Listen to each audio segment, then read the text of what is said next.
23 vezes Djokovic. Se faltava mais algum número, agora não falta mais. Novak Djokovic é o maior campeão de Grand Slam entre os homens e parece querer aumentar ainda mais esse recorde. Esse é o destaque da edição 76 do podcast Quadra Principal. Deixe seu like, se inscreva no nosso canal, a gente está pertinho de chegar nos 300 inscritos e, claro, fica aqui com a gente até o final do vídeo. Daniel Barbosa, meu amigo, que Roland Garros sensacional, fantástico. Nossa, é uma edição assim, para guardar para sempre na cabeça. Fantástico mesmo, memorável.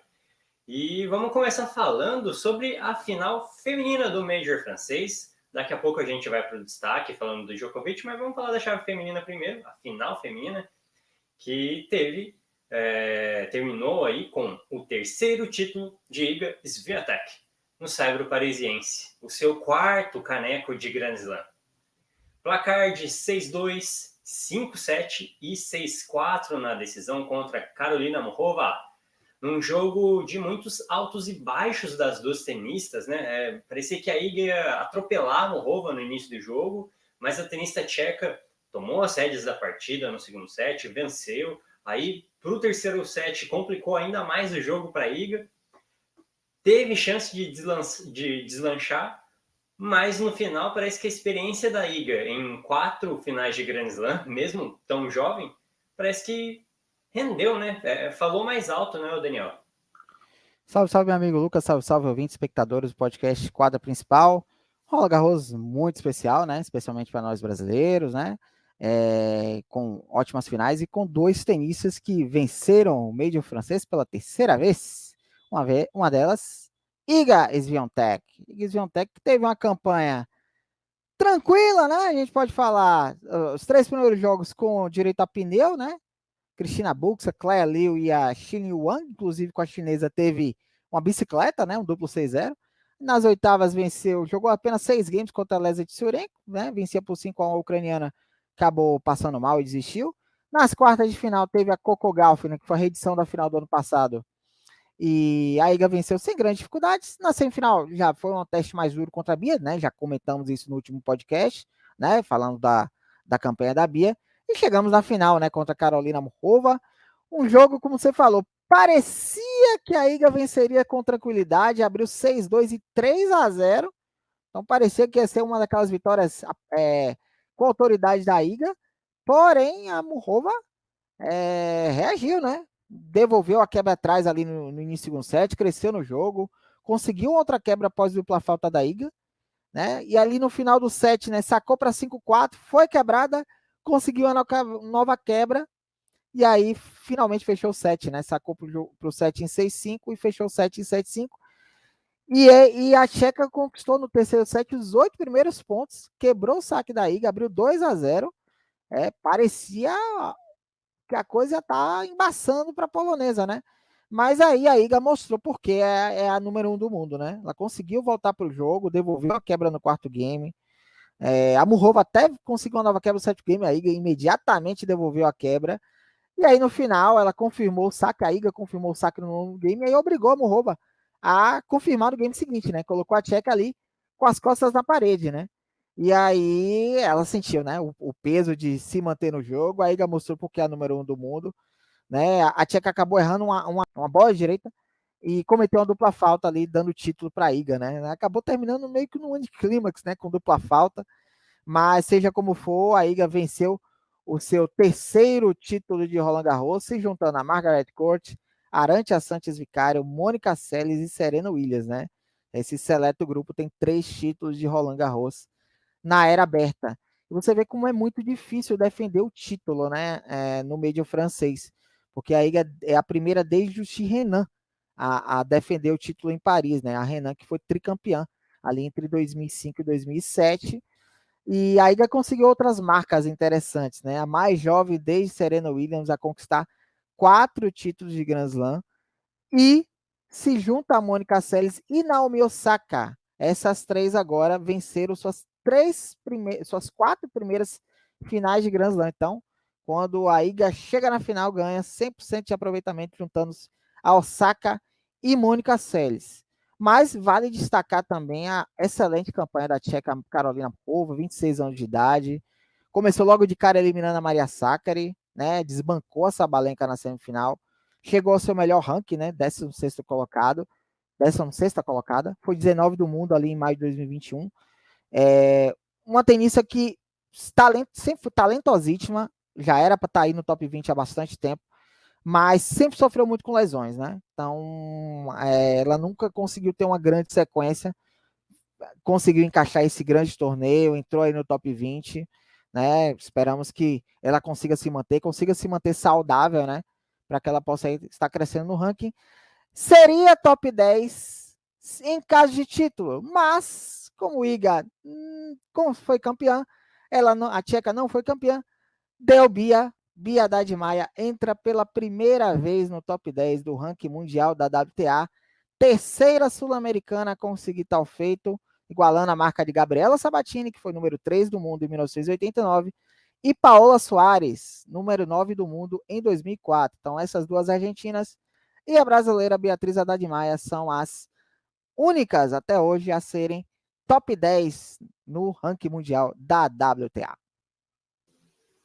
Isso aí, sensacional a marca da Bia, incrível mesmo. E aí, Daniel, quero que você me conte como que você analisa agora a disputa pela liderança do ranking mundial para a temporada de grama, porque havia a possibilidade da Sabalenka sair como número 1 do mundo, acabou não conseguindo, foi derrotada pela Muhova na semifinal de Roland Garros. Só que o Wimbledon, no ano passado, não contou pontos para o ranking, por causa de toda aquela questão da guerra e de não deixarem os atletas russos e bielorrussos participarem e tudo mais. Por causa disso, não contou pontos, então agora todo mundo vai só somar, ninguém vai perder nada. Agora que o Wimbledon volta a dar pontos, tá tudo aberto, né? Entre Iga e Sabalenka. Vai ser um Grand Slam peculiar nessa parte, né? Ninguém defende pontos, porque vamos lembrar que no ano passado, por conta da exclusão dos tenistas russos e bielorrussos, a ATP e a WTA não distribuíram pontos para o ranking, né, das duas categorias. Além disso, os pontos que os tenistas defendiam em 2021 foram tirados, né? Então, por exemplo, o Novak Djokovic no masculino foi o grande prejudicado, que apesar dele ter sido campeão, né? Conseguiu defender o título, ele perdeu os 2.000 pontos pelo título de 2021. Mas agora, como você falou, vai tudo, qualquer vitória vai entrar pontos no ranking. Vamos pegar aqui o ranking, né, das duas. A Iga agora soma 8.940 pontos, mantém, né, os 8.940 pontos, já que ela defendeu os 2.000 pontos do título de Roland Garros. E a Sabalenka encurtou a distância, né? Ela tinha a chance de sair de Roland Garros como número 1 do mundo, não saiu. Está ali em segundo lugar com 8.012 pontos. Então, um pouco mais de 900 pontos de diferença. Na quadra de grama, Wimbledon, a Sabalenka leva vantagem pelos resultados. Se a gente pegar o histórico da Iga em Wimbledon, a Iga foi quarta rodada em 2021 e caiu na terceira rodada em 2022. Inclusive, ela caiu para a Alizé Cornet, foi o jogo até que quebrou a sequência de 37 partidas que ela tinha de invencibilidade no ano passado. A Sabalenka não disputou ano passado, né, por conta do banimento dos tenistas russos bielorrussos, e em 2021 chegou na semifinal. Então, teoricamente, a Sabalenka leva uma vantagem, né, pelo retrospecto. Mas para a Sabalenka ter chances de sair de Wimbledon como número 1 do mundo, ela vai ter que chegar pelo menos na final. A gente tem aí 900 pontos de diferença, né, uma campanha na semifinal dá 780 pontos, então não seria suficiente. Se ela repetir a campanha de 2021, não vai ser suficiente para ela roubar a primeira posição da Iga Swiatek. Então ela vai ter que, pelo menos, chegar na final para ter chance. Mas só o fato de a distância ter diminuído já oferece essa disputa, não apenas para o Wimbledon, mas a gente pode ter essa disputa até o final do ano.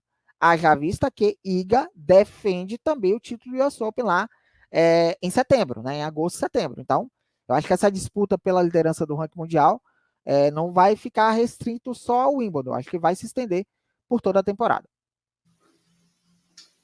Isso aí, temos disputa até final da temporada, vai ser muito interessante, aliás, está muito legal, mais uma vez, né, mais um ano que a WTA coloca aí disputas muito legais, não só nos torneios, mas em posições do ranking também. Bem interessante, tá show de acompanhar, muito show mesmo. Agora, Daniel, vamos falar sobre a final masculina. Parecia que seria um massacre, assim como o jogo lá da Iga, a final masculina também parecia que ia ser um massacre, mas isso antes dos tenistas entrarem em quadra. A gente imaginava ali que poderia ser um 3-0 sonoro. O primeiro set acabou sendo fenomenal entre Djokovic e Casper Ruud, mas o norueguês deixou tudo ali no primeiro set, depois meio que não aguentou muito o restante do jogo. O Daniel, eu tive duas impressões. A primeira é que me parece que faltou um pouco de ferramenta, mais uma vez, para o Ruud vencer um desses grandalhões do tênis. Vamos combinar, ele não teve tanta sorte nessas 3 finais grandes que ele chegou.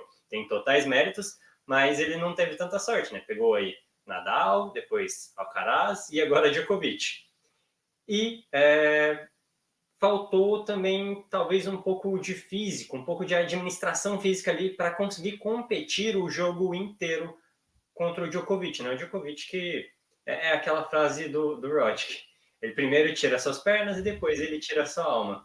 No fim do jogo, placar de 7-6, 6-3 e 7-5, 23º título de Major para Novak Djokovic, o recordista entre os homens.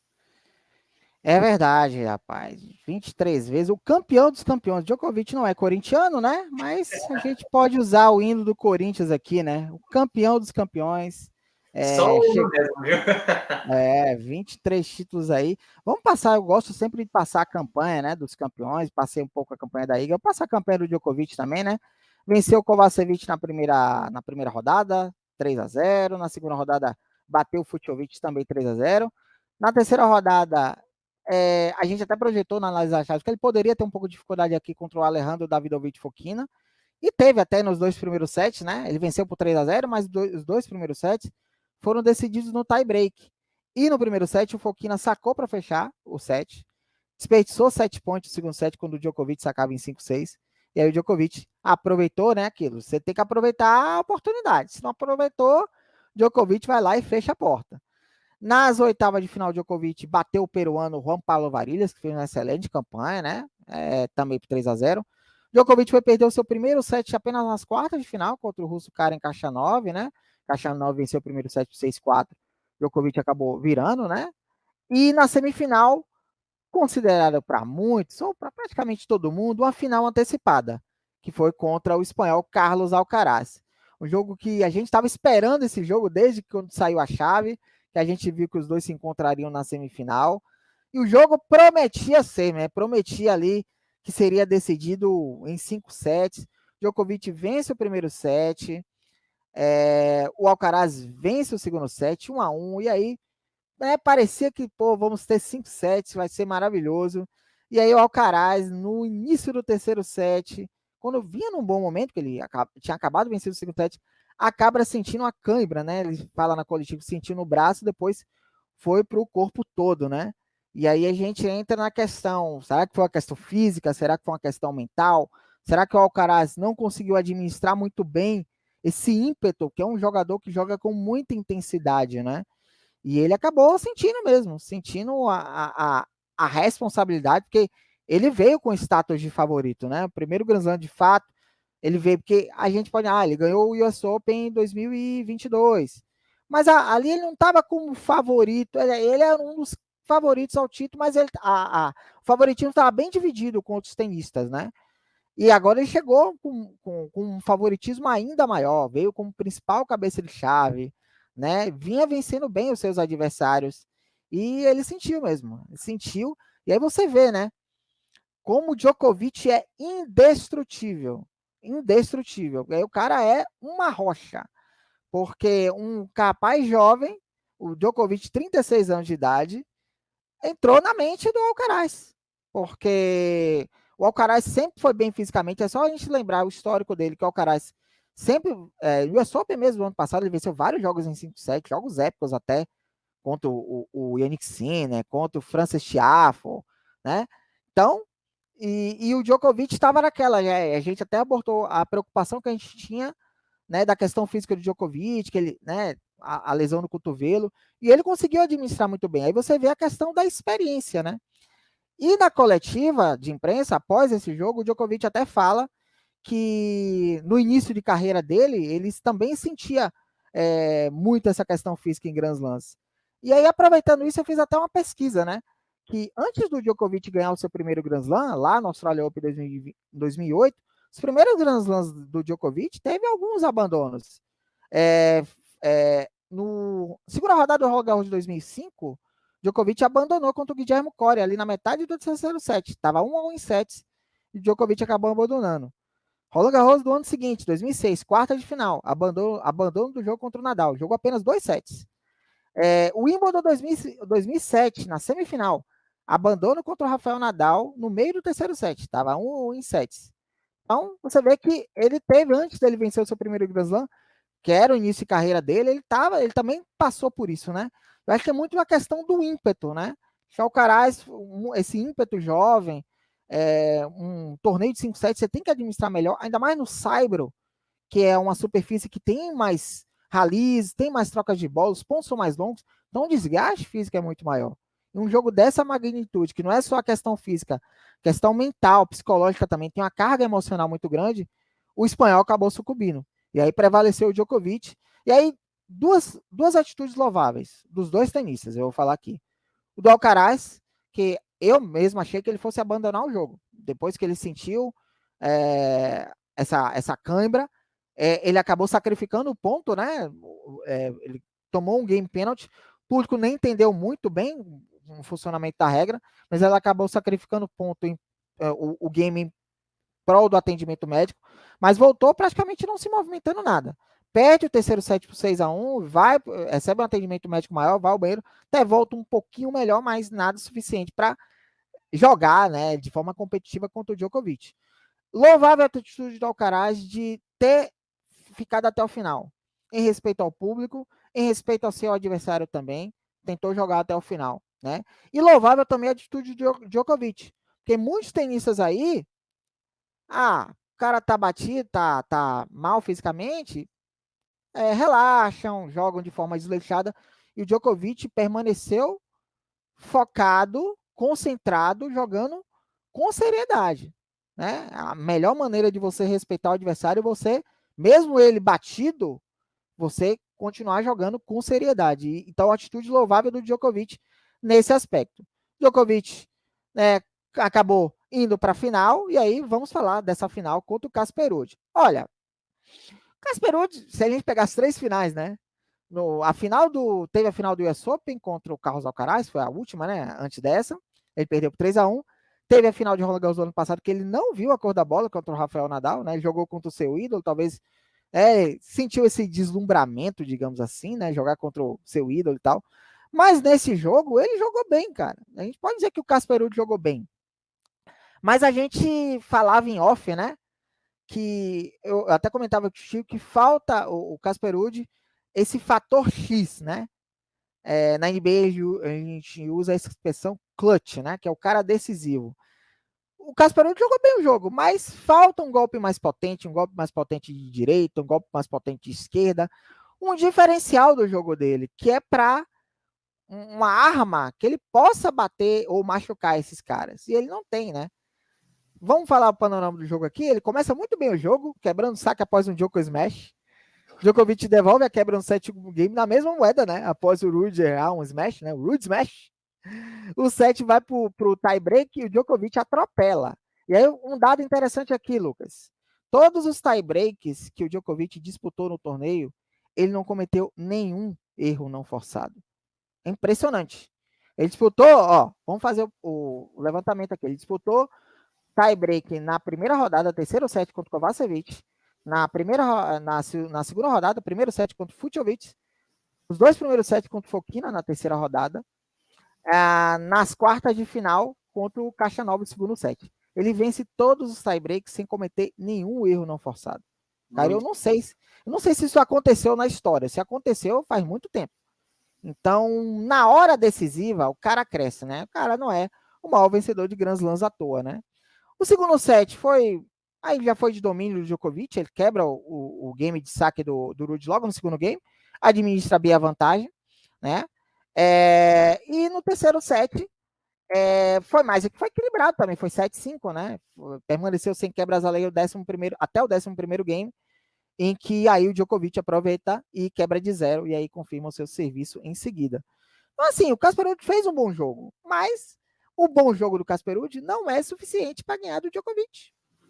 Simples. Daniel, eu até tenho a impressão que se é outro cara ali do outro lado da quadra, se é um Sinner, um Rublev, um Khachanov, talvez até um Medvedev, o Ruud jogando do jeito que estava jogando, ganhava. Pô, ele atropelou o Zverev na semifinal. Sim. E o Zverev é um bom jogador de saibro. Sim. Mas para vencer um Djokovic, um Nadal, um Alcaraz, ainda não é o suficiente. Ainda não é o suficiente. É o que a gente fala sempre do Djokovic. É muito difícil ganhar um set de Djokovic. Você vê que no torneio só o Khachanov e o Alcaraz conseguiram. É mais difícil ainda vencer 2 sets de Djokovic. Né? Imagina ganhar 3 sets de Djokovic. Tanto é que quantas e quantas vezes nesses 23 Grand Slams que o Djokovic conquistou, ele saiu de 2 sets abaixo. Nessa campanha não teve isso. Mas ele saiu de 2 sets abaixo e virou a partida. É muito difícil, porque a força mental do Djokovic, é o que eu falo, o Djokovic é indestrutível. A força mental que ele tem, ele entra na sua mente. É como o Rod fala, né? Primeiro ele arranca as suas pernas, depois ele arranca a sua alma. Que é mais ou menos isso também. E ele entra na sua mente mesmo. Então ele entrou na mente do Alcaraz na semifinal e entrou na mente do Ruud da final. Mesmo o Ruud fazendo tudo certinho, de acordo com o plano de jogo dele, mas não é o suficiente. Então, de qualquer maneira, a campanha do Casper Ruud, ninguém dava nada por ele. Ele vinha de uma temporada de Cyber super discreta, né? Venceu 2 ATPs 250, um deles até na semana prévia de Roland Garros. Ninguém dava muito por ele e aí ele chegou na final, chegou em mais uma final. Então, ninguém chega em 3 finais de Grand Slam se você não for um excelente tenista. Uma vez pode ser o acaso. Uma vez pode ser o acaso da natureza. Né? Mas 3 vezes, pô, o cara tá batendo na trave. Mas é isso, ele deu o azar, digamos assim, de enfrentar 2 gênios do esporte, né? Que são Rafael Nadal e Novak Djokovic em Roland Garros, e enfrentou um que a gente espera que seja um dos grandes também do tênis, que é o Carlos Alcaraz.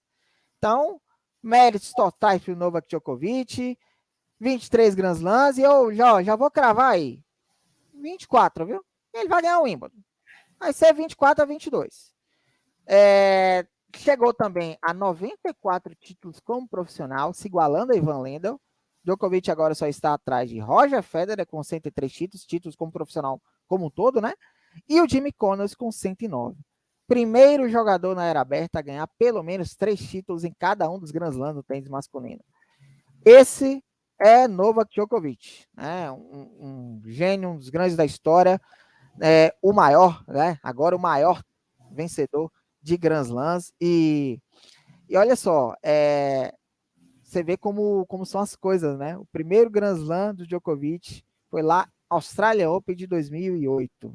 15 anos se passaram e estamos aqui, né? Eu tinha lá meus 26 anos de idade e agora estamos aqui reverenciando esse sérvio, sem sombra de dúvida. Igualou Guga, né? Também 3 títulos de Roland Garros, né? Inclusive recebeu um abraço do brasileiro ali na premiação. Então, muito legal mesmo. A gente e olha, Lucas, a gente são tantos nós como você que está assistindo ou ouvindo esse podcast, cara, a gente é privilegiado, viu?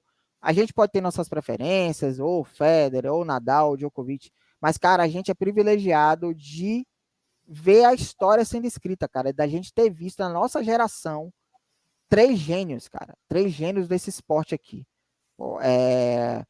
Lá atrás, quando o Pete Sampras ganhou 14 títulos de Grand Slam, muita gente dizia, ninguém vai alcançar o Pete Sampras. Isso é uma marca inalcançável.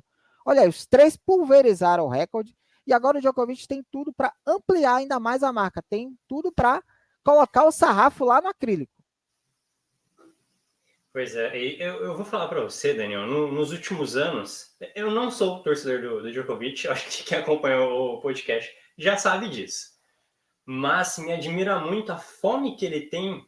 O cara se alimenta por troféu de Grand Slam. Ele quer vencer cada vez mais. Já teve a entrevista ali depois da premiação, já falou, não, quero vencer mais, já tá pensando em Wimbledon, não sei o que. O cara é um maluco por Grand Slam. Eu não tô nem surpreso com ele ter chegado a 23 agora. Para mim, a marca mais incrível aí é ele ter vencido cada um dos Grand Slams pelo menos 3 vezes. Isso é loucura. Ninguém fez isso. Ele foi o primeiro, se eu não me engano, ele foi o primeiro, né, a fazer isso 2 vezes. O Nadal empata com ele nesse quesito quando ele vence a Australia Open no ano passado. Agora o Djokovic chega no 3 em cada. Quer dizer, o cara é genial, absurdo. Ele conseguiu vencer 3 vezes em cada um dos torneios diferentes. Incrível. Faltam palavras para falar sobre o quão bom é Novak Djokovic. E, na minha opinião, assim, ele deve ganhar, pelo menos mais uns 4 Grand Slams aí, até o fim da carreira, que não tá muito longe do final, acredito eu, mas pelo menos mais uns 4 ele deve ganhar, deve fechar aí a conta com uns 27. Mas, o Daniel, ainda falta um título para ele. Ele não tem o ouro olímpico. E aí a gente pode colocar aí simples, duplas mistas, tanto faz. Ele ainda não tem o ouro olímpico. E dos caras do Big Four, ele é o único que não tem o ouro olímpico. O Murray venceu em simples 2 vezes, quase venceu nas mistas ainda, tem uma prata nas mistas. O Nadal venceu em simples e duplas, e o Federer venceu em duplas e tem uma prata em simples. Ou seja, os 3 aí já fizeram finais de simples, inclusive. Como você analisa os próximos passos da carreira do Djokovic? Será que ele vai focar só nos Grand Slams? Ou será que ele vai perseguir esse ouro em Paris 2024 e aí vai tentar jogar todas as chaves possíveis, simples, duplas mistas, ainda mais que o torneio será no complexo de Roland Garros e não me parece que exista alguém que possa batê-lo no saibro. No entanto, a grande barreira, o grande obstáculo para isso talvez seja não são jogos de melhor de 5, são jogos de melhor de 3. E aí, no melhor de 3, o Djokovic é um pouco mais humano. Até a Rio 2016 era a final, né? Era em melhor de 5, né? A partir de Tóquio passou a ser em melhor de 3. Olha, digamos assim, o ouro olímpico, digamos assim, é a figurinha que falta para completar o álbum dele, podemos dizer assim. Você falou que ele quer continuar ganhando. Cara, isso é mentalidade vencedora, cara. Ele tem uma mentalidade vencedora, a fome dele de vencer, cara. Isso é pô, admirável pra caramba. Eu acho que agora ele tá pelos recordes, né?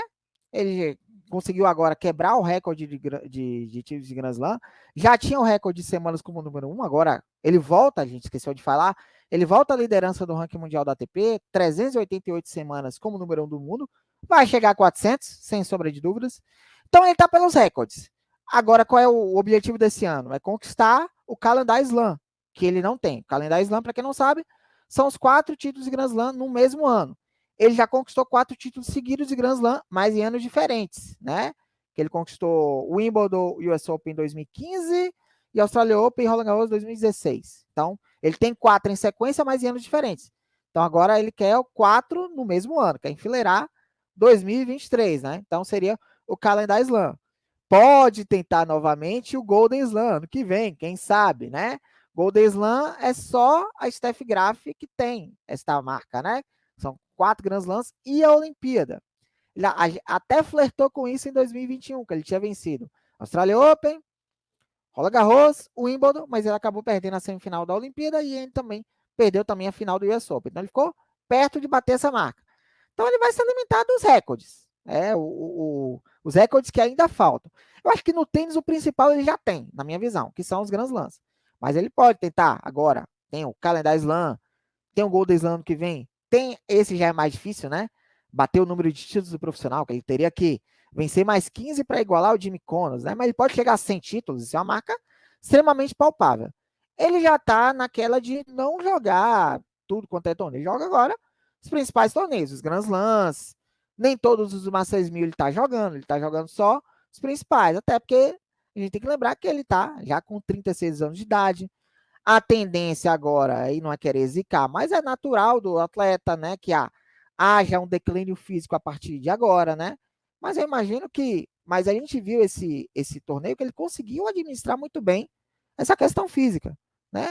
Aí com a experiência, né? O jogo da semifinal contra o Alcaraz, para mim, foi bem emblemático. A experiência do Djokovic prevaleceu sobre a juventude do Alcaraz.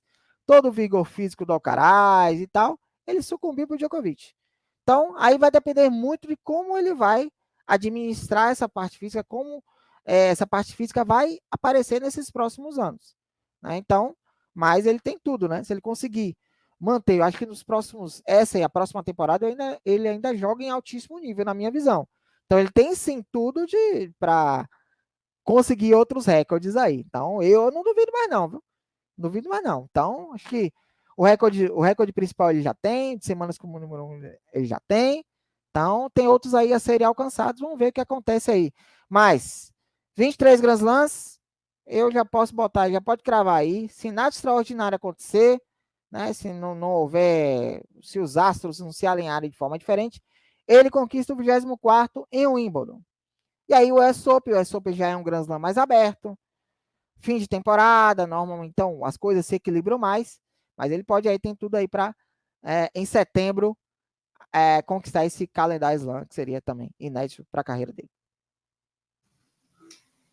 É isso aí. Vamos acompanhar os próximos passos de Novak Djokovic, porque provavelmente vem mais história por aí. A gente está vivenciando a era dos grandes, sem dúvida nenhuma, com Federer, Nadal e Djokovic. Um pouquinho do Murray também, que tem seus méritos. Foi número 1 na era dos 3 mais gênios de todos. Então, muito bom acompanhar isso. Por falar em Andy Murray, venceu mais um título de Challenger na grama. Muito legal ressaltar isso aqui.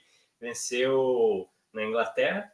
E vamos ver o que o britânico vai aprontar nessa temporada de grama que já começou, já tem torneio rolando. E você, amigo seguidor e amiga seguidora, inscrita aqui no podcast Quadra Principal, não perde nada, não perde nenhuma informação sobre esses campeonatos, sobre o Tour de Grama agora rolando entre junho e julho.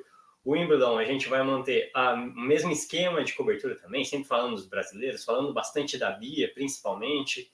É isso, galera.